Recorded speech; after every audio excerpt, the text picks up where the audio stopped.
하나님 말씀 여호수아 16장 1절부터 10절 말씀입니다. 구약 성경 344페이지 여호수아 16장 1절부터 10절 말씀입니다.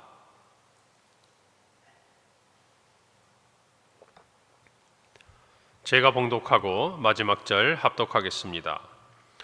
요셉 자손이 제비 뽑은 것은 여리고 샘 동쪽 곧 여리고 곁 요단으로부터 광야로 들어가 여리고로부터 베델 산지로 올라가고 베델에서부터 루스로 나아가 아렉 족속의 경계를 지나 아다롯에 이르고 서쪽으로 내려가서 야블레 족속의 경계와 아래 벳호론과 게세레까지 이르고 그 끝은 바다라. 요셉의 자손 므낫세와 에브라임이 그들의 기업을 받았더라. 에브라임 자손이 그들의 가족대로 받은 지역은 이러하니라. 그들의 기업의 경계는 동쪽으로 아다롯 앗달에서 윗 벳호론에 이르고 또 서쪽으로 나아가 북쪽 믹무다에 이르고 동쪽으로 돌아 다나 실로에 이르러 야노아 동쪽을 지나고 야노아에서부터 아다롯과 나아라로 내려가 여리고를 만나서 요단으로 나아가고 또 답보아에서부터 서쪽으로 지나서 가나 시내에 이르나니 그 끝은 바다라. 에브라임 자손의 지파가 그들의 가족대로 받은 기업이 이러하였고 그 외에 므낫세 자손의 기업 중에서 에브라임 자손을 위하여 구분한 모든 성읍과 그 마을들도 있었더라. 함께 읽습니다. 그들이 게셀에 거주하는 가나안 족속을 쫓아내지 아니하였으므로 가나안 족속이 오늘까지 에브라임 가운데 거주하며 노역하는 종이 되니라. 아멘. 오늘 저희가 함께 읽을 16장 또 이어지는 다음 17장까지는 요셉 자손의 땅의 분배 또 기업의 분배에 대해 기록하고 있습니다. 오늘 4절까지는 전체적으로 요셉 자손이 받은 기업의 땅의 그 부분들이 어떠한지 대략적인 부분을 소개하고 있고, 특별히 5절부터 9절까지는 에브라임 자손이 어떠한 기업을 받았는지, 그리고 마지막 10절에는 그 가운데서 쫓아내지 않은 가나안 족속에 대한 기록들을 남기고 있습니다. 오늘 4절 말씀에 보면 요셉의 자손 므낫세와 에브라임이 그들의 기업을 받았다라고 말합니다. 이스라엘의 12지파가 있고 그 중에서도 특별히 요셉 자손이 오늘 우리가 성경에 보는 대로 두 지파의 땅의 몫을 받습니다. 이렇게 된 이유는 야곱이 요셉의 두 아들을 각각 자신의 아들로 삼고 그 지파로 나누어진 이 두 아들들이 요셉 집안의 2배 다른 형제에 비한 몫을 허락받는, 다시 말하면 하나님의 어떤 섭리가 나타나 있는 부분이죠.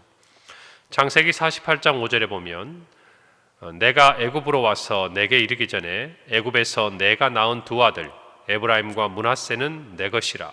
루벤과 시므온처럼 내 것이 될 것이요 라고 요셉이 말합니다. 이 말은 무슨 말인가 하면 에브라임과 므낫세는 요셉의 자녀, 그러니까 야곱에게 있어서 손자지 않습니까? 그런데 그 자녀들을 야곱이 요셉의 이 두 아들을 자기 아들로 삼겠다는 거예요.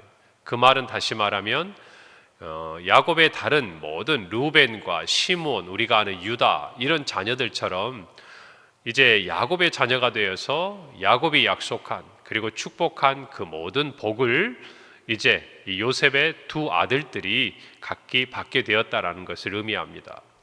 왜 이런 일이 일어났을까? 우리는 성경을 잘 알고 있죠. 창세기에 보면 요셉이 야곱의 아들로서 많은 사랑을 받았지만 노예로 형들의 시기를 받아서 팔려가게 됩니다. 그리고 나서 온갖 고초를 당하죠.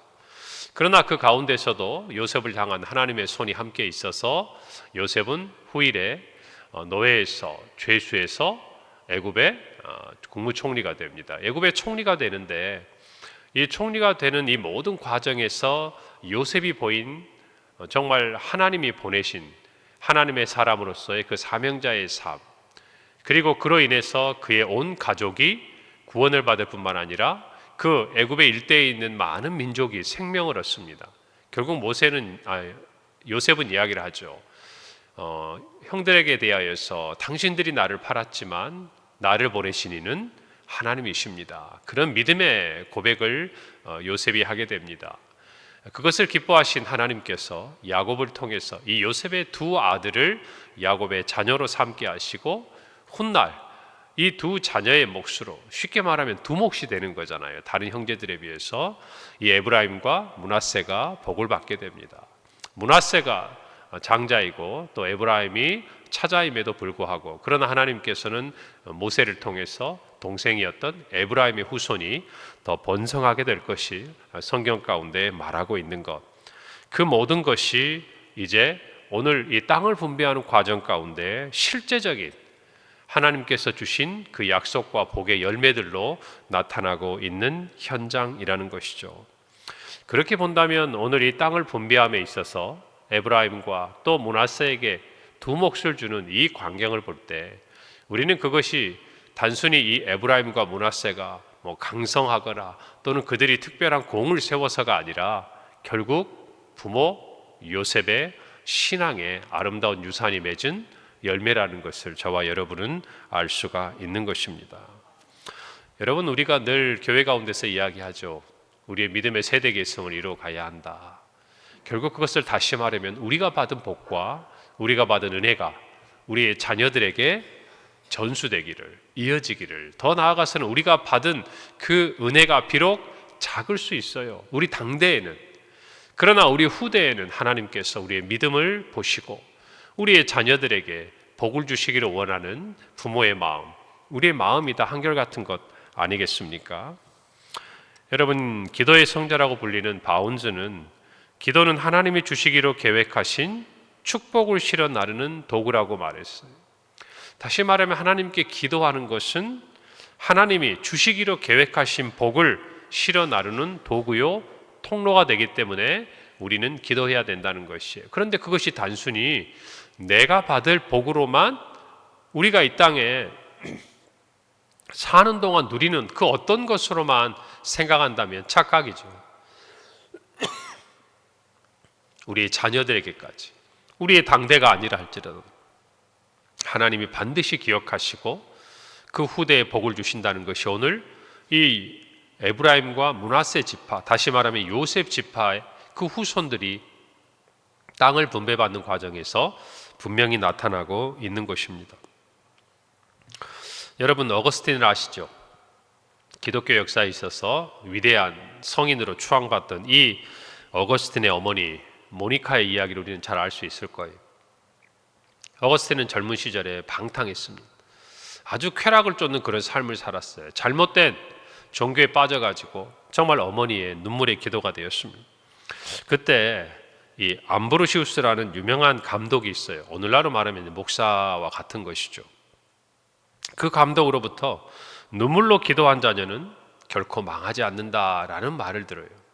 그리고 나서 이 말을 마음에 새기고 방탕한 길을 헤매는 아들을 이름을 부르면서 열심히 기도합니다. 그 포기하지 않은 어머니의 기도가 탕자였던 어거스틴을 성자로 바꾸어내는 놀라운 은혜의 열매를 얻게 되죠. 우리 모두도 마찬가지입니다. 우리가 믿음 안에 살아야 될 이유가 있다면 단순히 이 땅을 살아가는 동안 우리가 받을 어떤 복과 은혜만을 우리가 원하는 것이 아니라 우리의 후손들이 우리와 같이 믿음으로 살아가기를 기뻐하고 원하는 마음 아니겠습니까? 오늘 저와 여러분이 그 마음을 가져야 하는 것이, 그래서 우리는 단순히 믿음의 세대 계승을 넘어서 우리의 신앙의 가문으로 세워져 가도록 소망을 가져야 돼요. 그 소망만 가지면 될까요? 아니라는 것이죠. 그 소망에 걸맞는 신앙의 모습을 우리는 보여야 합니다.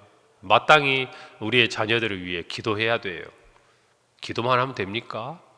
그 기도에 걸맞는 삶을 살아야 하는 것이죠.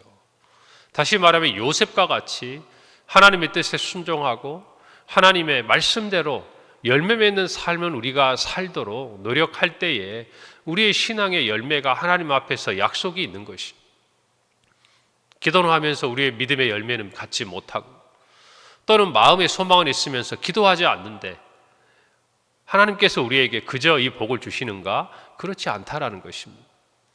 오늘 요셉의 후손들이 이와 같은 복을 받는 이유는 단 하나, 그의 조상이었던 요셉이 하나님 사람으로서 하나님의 뜻을 이루는 일에 귀하게 믿음으로 나아갔기 때문이에요. 오늘 저와 여러분은 이 부분에 대한 분명한 고백을 해야 될 줄로 믿습니다. 그냥 되는 것은 없어요. 하나님은 정확하신 분이에요. 하나님은 우리의 모든 것을 아시기 때문에 세상에서는 우리가 무엇인가 노력하지 않고 또는 정직하지 않고 무엇인가 우리가 뜻하지 않아도 이루어지는 일이 일어날지 모르지만 하나님 앞에서는 정확하게 우리가 생각하고 행하고 의도한 대로 열매 맺는다는 것을 아셔야 돼요. 그래서 성경에서 얘기하지 않습니까? 심은 대로 거둔다고 얘기했어요. 여러분, 이 부분의 말씀 우리가 마음으로 깨닫는다면 한편으로는 두려워하지만 또 한편으로는 소망을 가지고 기도해야 되는 줄로 믿습니다. 지금 눈앞에 보이는 것이 또 우리의 자녀들이 믿음에서 다소 한 걸음 떨어져 있다고 그래서 또 신앙 안에서 아직 하나님 앞에 나오지 않는다고 그래서 여러분 낙심하거나 실망하지 마세요. 왜냐하면 우리의 기도는 반드시 응답되리라고 믿기 때문이에요. 그 믿음 안에서 우리가 믿음을 따라 살아가는 우리의 모든 삶은 반드시 우리 후대의 삶에 열매 맺는 축복의 통로가 될 것을 믿기 때문입니다.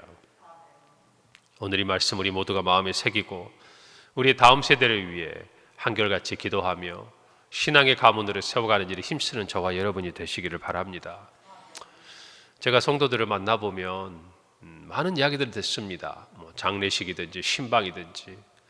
그러면 자녀들, 지금 어쩌면 여러분의 세대의 자녀들도 이런 말씀들 하세요. 저희 어머니는, 저희 아버지는 새벽마다 늘 저희 가족을 위해서 기도하셨습니다. 그것들을 기억해요. 지금 이 자리에 연세 많으신 분들도 신앙의 가정에서 자란 분들은 여러분의 어머님의 모습을, 할머니의 모습을 기억하실 겁니다. 그것이 신앙의 유산이 되는 거예요. 무엇이 기억이 남습니까? 기도하시던 어머니가 기억이 납니다. 다 헤어진 성경책을 보면서 늘 말씀을 보시던 어머니가 생각이 납니다. 여러분, 마지막 이 땅에서 남기고 간 그 믿음의 유산이 다른 게 아니라는 것입니다. 세상의 것들, 물질, 명예, 여러분 다 사라지는 것들, 다 놓고 가는 거예요. 자녀들이 고마워하지만 그때뿐이에요. 그러나 정말 자녀들이 마음에 새기고 어머님과 마지막, 아버님과 마지막의 그 순간을 기억할 때 믿음의 그 기억들을 가질 수 있다면요, 가장 귀한 것을 주고 가신 거예요. 할렐루야. 그것을 우리 모두가 마음에 새기고 꼭 그 유산을 남기기를 바랍니다. 어제 15장에 이어서 유다야 지파에게 땅을 배분한 기록 이후에 오늘은 요셉에 대해서 이야기를 합니다. 이 요셉 지파, 두 지파긴 합니다만은 사실은 이 두 개의 지파가 가장 이스라엘을 대표하는 지파라는 것을 저와 여러분은 또한 기억할 수가 있어요. 그래서 아마 성경의 저자는 유다 지파에 대해서 언급하고 이어서 바로 이 요셉의 지파의 땅의 배분에 대해서 이야기하는 것 같습니다. 요셉 자손들은 가나안 땅 가운데서 사실 가장 넓고 비옥한 지역, 가장 좋은 땅을 기업으로 받게 되었습니다. 그들이 살고 있는 그 땅은 굉장히 전략적으로도 중요한 것이었고, 특히 에브라임 지파가 북이스라엘, 우리는 이스라엘의 역사를 통해 북이스라엘과 남유다라는 이 분열 왕국에 대한 기록을 보지 않습니까?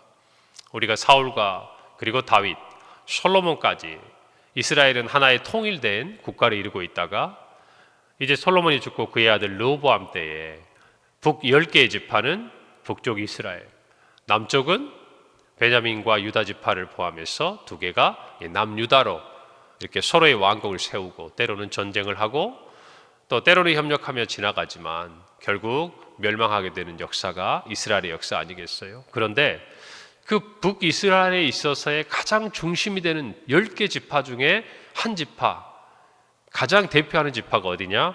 바로 오늘의 에브라임 지파라는 것이. 그렇다면 남유다를 이루어가는 일, 그리고 다윗에게 그 후손을 이뤄가고 그리고 장차 예수 그리스도가 오시는 이 모든 과정 가운데 하나님께서 복을 주시니 남유다의 가장 대표하는 지파는 바로 유다 지파가 되는 것이죠. 이 두 지파가 이스라엘을 이끌어가는 대표하는 지파가 된다는 것, 우리는 그것들을 기억해야 합니다. 그래서 하나님께서 이 유다 그리고 이 요셉에게 주신 복, 그것들이 사실 모두 다, 유다도 마찬가지죠. 요셉이 정말 애굽에서 그들의 형을 만났을 때 그의 동생 베냐민을 이렇게 압류하고 억류하고 그리고 아버지를 만나고자 또 여러 가지 일들을 계획했을 때 그 모든 과정에서 가장 그 형제들의 의견을 이끌어가고 주도하는 데 있어서 하나님의 뜻이 이루어지도록 순종하는 사람이 누구냐? 유다의 유다. 그렇기 때문에 이런 모든 일들이 장차 그들의 후대에 있어서 하나님 주신 축복의 통로가 되었다는 것을 다시 한번 확인할 수 있는 것입니다. 그런데 우리는 이와 같은 정말 좋은 하나님의 어떤 섭리와 축복에 대해서 생각하면서 안타까운 한 구절을 만나게 돼요. 바로 10절입니다. 그들이 게셀에 거주하는 가나안 족속을 쫓아내지 아니하였으므로 가나안 족속이 오늘까지 에브라임 가운데 거주하며 노역하는 종이 되었다라고 말합니다. 여러분, 요셉 자손, 요셉 지파가, 특별히 에브라임 지파가 게셀에 거주하는 가나안 족속을 쫓아내지 않았다는 것이, 그래서 그 족속이 오늘까지 에브라임 가운데 거주하며 노역하는 종이 되었다. 여러분, 이건 무엇을 의미합니까? 그들이 힘이 없어서 쫓아내지 못한 것이 아니죠. 그들에게 노역하는 종으로 삼았다는 얘기는 이 에브라임 지파가 이 게셀에 거주하는 가나안 족속을 쫓아낼 수 있는 힘이 있었음에도 불구하고 마치 애굽 사람들이 이스라엘 백성들을 노역하는 종으로 부리고 또 그들의 유익을 얻었던 것처럼 이 가나안 족속을 쫓아내지 않고 그들 지파의 유익을 얻었다라는 것이죠. 예전에 우리 역사를 보면 그들에게 세금을 걷고 또 노역을 시키고 또 필요한 일들에 불러다 공사를 하고, 여러분, 이런 어떤 에브라임 지파, 이 요셉 지파의 어떤 기록들이 우리가 지난 유다 지파의 기록과 거의 비슷하지 않습니까? 이 두 부분들을 볼 때 하나님의 명령은 뭐였어요? 가나안의 족속을 진멸하고 다 쫓아내라는 것이었습니다. 그러나 그들이 이와 같이 하지 않았어요. 이유는 무엇입니까? 자기들의 유익을 위해서라는 것입니다. 여러분, 그러나 이와 같은 그들의 선택이 비록 지혜로운 것처럼 느껴지고 그들이 힘이 있다라고 어쩌면 그것들을 믿고 과신했던 부분인 것을 저와 여러분들은 분명히 알아야 돼요. 그러나 그것은 지혜가 아니죠.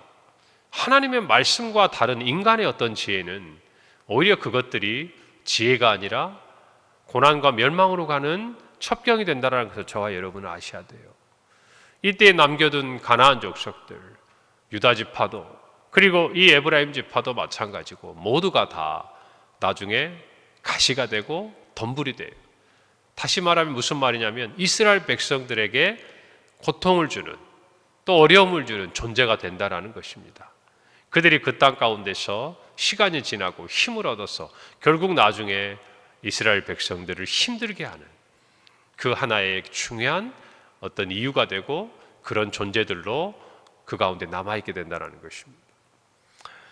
사랑하는 성도 여러분, 우리는 유다 지파와 요셉 지파의 모습을 보면서 우리가 하나님이 주신 복을 어떻게 간직해야 될 것인가. 지금 당장은 자기들 땅이 힘이 있는 것이지만 그러나 훗날 그들에게는 어려움이 찾아오는 것처럼 오늘 우리에게 주신 복을 우리가 그 복으로 간수하고 간직하는 가장 좋은 길은 무엇일까요? 다른 것이 아니에요. 우리 인간의 지혜가 더해져서 이렇게 하면 하나님이 기뻐하시겠지? 여러분, 그건 어쩌면 자신의 유익을 위한 거짓이고 착각의 가능성이 높습니다. 우리에게 있어서 가장 중요한 축복의 통로는 무엇인가? 하나님이 하신 말씀대로 순종하는 것이에요. 그것뿐입니다. 하나님이 우리에게 주신 이 말씀대로 순종하는 길이 우리 모두가 가장 하나님의 은혜와 복으로 나아가는 지름길인 것을 우리 모두가 분명히 알고 하나님의 은혜 아래 거하는 모든 성도들, 우리의 후대가 되기를 바랍니다. 기도하겠습니다. 하나님 은혜를 감사합니다. 요셉 자손이 받은 복을 생각하며 선대 믿음의 아름다운 유산이 하나님의 복으로 어떻게 나타나는지를 봅니다. 우리의 기도가, 우리의 신앙인으로서의 삶이 우리의 자녀들에게 축복의 통로가 되게 하시고 하나님의 말씀에 온전히 순종함으로 주님의 복을 받아 누리는 우리 모두가 되게 하옵소서. 예수님의 이름으로 기도합니다. 아멘.